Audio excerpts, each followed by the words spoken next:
Ladies and gentlemen, I want to say one thing that President William Ruto realized that he might have made a big blunder in picking Rigathi as the deputy president. No, I'm getting it wrong.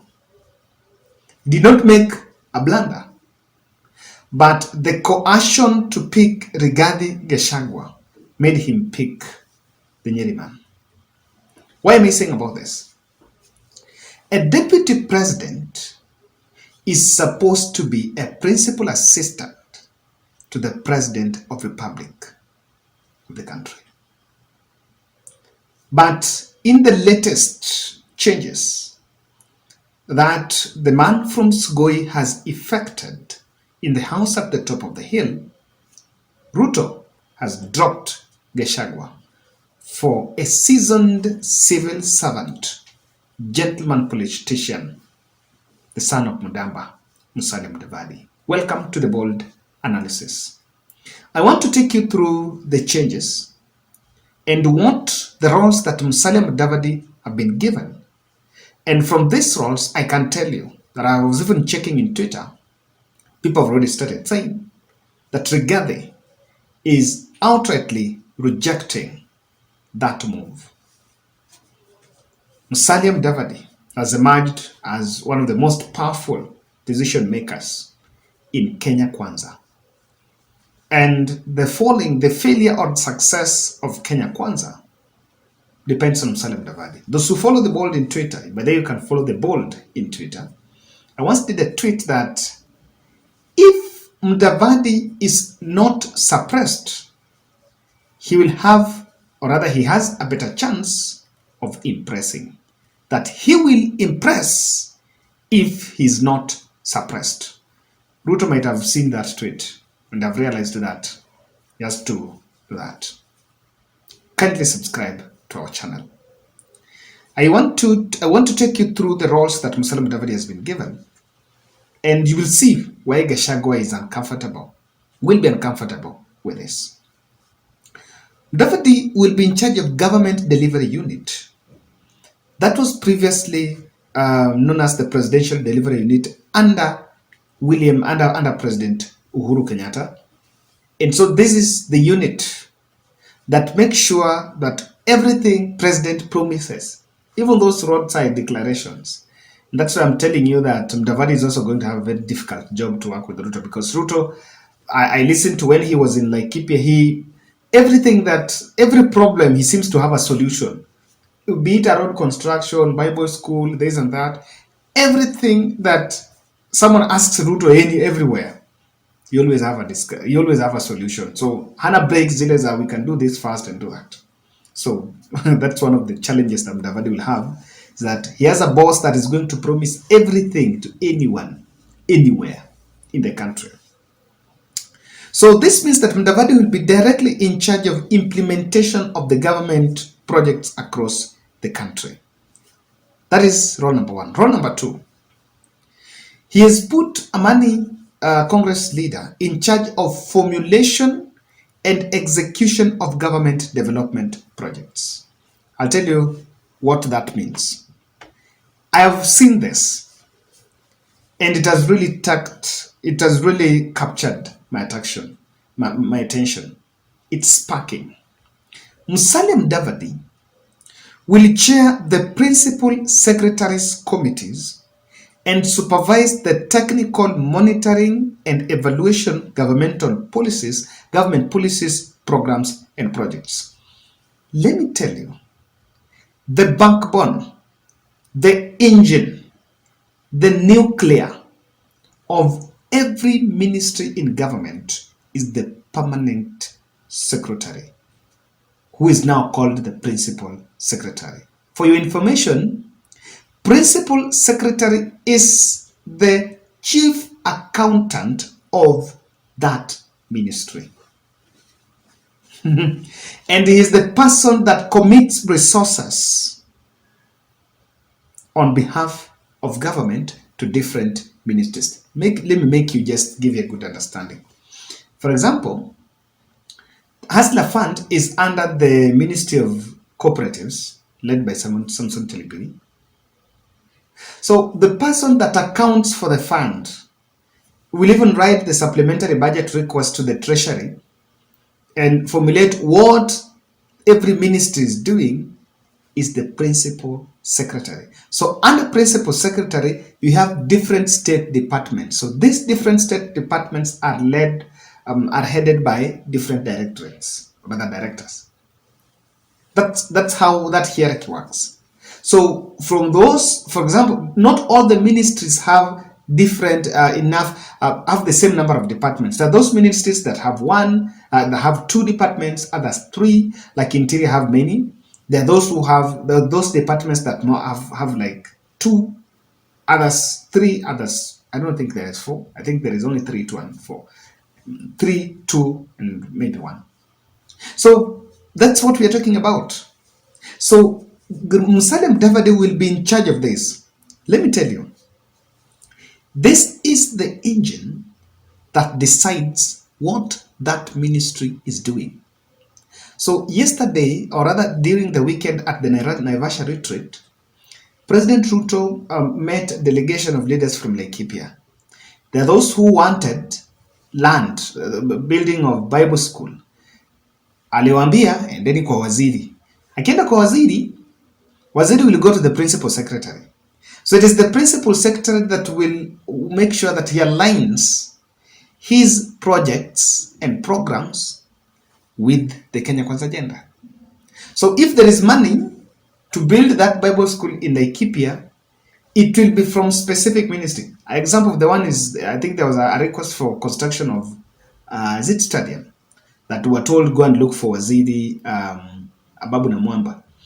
The principal secretary is the person that will decide the fund.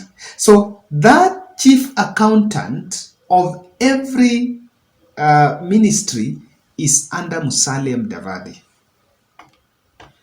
Lastly, Mudavadi will also chair and coordinate national government legislative agenda across all the ministries and state departments in consultation for the transmission to the party and coalition leaders in parliament. What does it mean? That this gentleman is going to interact with the political class at the party level, because they will always want different ways of making sure, even at the departmental committees or in the floor of house, and bills that are going to be churned to the National Assembly, it's through Musalia Mudavadi. I don't want to blink my eye. I want to tell you one thing. There are two things that Ruto has realized with Rigathi. And thank God he has realized it early. One is that Rigathi is a resource mobilizer within government. And because some of these names that they are being forwarded for PS and so on, so are also put there strategic that they can be cash cows for the big men. That's what it is there. So when you put Musalia Mudavadi there, he has already put brakes from excesses. Those who will want to serve the interest of Musalia and so on, so may not have their way. The interest of Rigathi and so on, so may not have their way. He has realized that. And that is why technically he has put brakes. There is an intermediary there that those Musalia Mudavadi will be in charge. And of course, Mudavadi is going to work with Ruto. That's the first thing why Mudavadi is being put there. The other reason, he has realized that Rigathi Gachagua is not going to help him run government. Instead, Rigathi is going to help him do politics. So that's the difference between Musalia and Mudavadi and Gachagua. Yesterday, if you followed Laikipia, Mudavadi aliweka speech, alifanya speech at 2 minutes.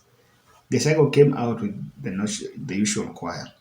So Gachagua is going to do politics as Rigathi, as Musalia Mudavadi works. This is why I can tell you that is going to reject this move. These roles are already will give Musalia Mudavadi, because he will be transversing the whole country, inspecting government projects being done by Kenya Kwanza, it's going to give Mudavadi massive coverage and political influence across the country. That's not something that we want. That if media will be seeking clarification of Project X and so, most likely they will be heading to Musalia Mudavadi. And Musalia Mudavadi will technically become the mouthpiece of government in terms of what government is doing. And the reason why they've gone is I think they might have realized that Gachagua is a bit polarized, and Mudavadi is a gentleman, so he doesn't have a lot of bandages. He doesn't have those injuries and bandages. If it is about Raila Odinga, he's been caged around Raila. If it is about Uhuru Kenyatta, he's been caged about Uhuru Kenyatta. And so that's why. And this is a very good platform for him to show what he has. Now, the other reason why Gachagua is uncomfortable is this powerful function, very powerful function, will see him take up the Muslim Devadi be at the center of privatization process of government programs. Not privatization, prioritization. Priority. For example, there is a budget making process going on. Executive makes a cabinet resolution, or what is coming from executive gets into the budget statement will now get through Musalia Mudavadi. And what is going to be discussed in the cabinet, or rather even a request for a program, must start from the principal secretaries. That is the caucus that is led by Musalia Mudavadi. So Musalia Mudavadi's signature will be equally important. And because at that level, he seems to be the man calling the shot, most likely they would actually push out Rigathi. Very likelihood that as much as Rigathi would want that dam and that road and the other one, but there is this level at this privatization process that now he's not in it. In fact, Musalia Mudavadi has been injected in the budget making process. The other three, with the way that office has been fattened, it also means that it's going to boost its financial allocation. With that financial allocation, what do you expect? Mudavadi is going to wield a lot of power because money is going to be there. And so they're going to be bit of what is uncomfortable. But give it to President Ruto. He has realized that Western region are a bit cagey about the position of that prime cabinet secretary. And so he has realized because he wants to use it for 2027, he already planned to boost it so that he would excite the voters in Western. And maybe if you allow me to make a U-turn, they could have, maybe Ruto have also tried to talk to Gachagua that, look here, we want kura za Western, wacha tuweke Mudavadi hapa. Rigathi is the man. I think I like the way he's so open with information. The right time, you might hear him saying, no, look here, hiyo kazi alipewa ni sisi tulimpatia ili wale watu, So it's also a possibility. But all in all, let's wait and see. As I normally say, no one wants Kenya Kwanza to fail. When they succeed, we also succeed. When they fail, even our villages suffer. That's my point. Like a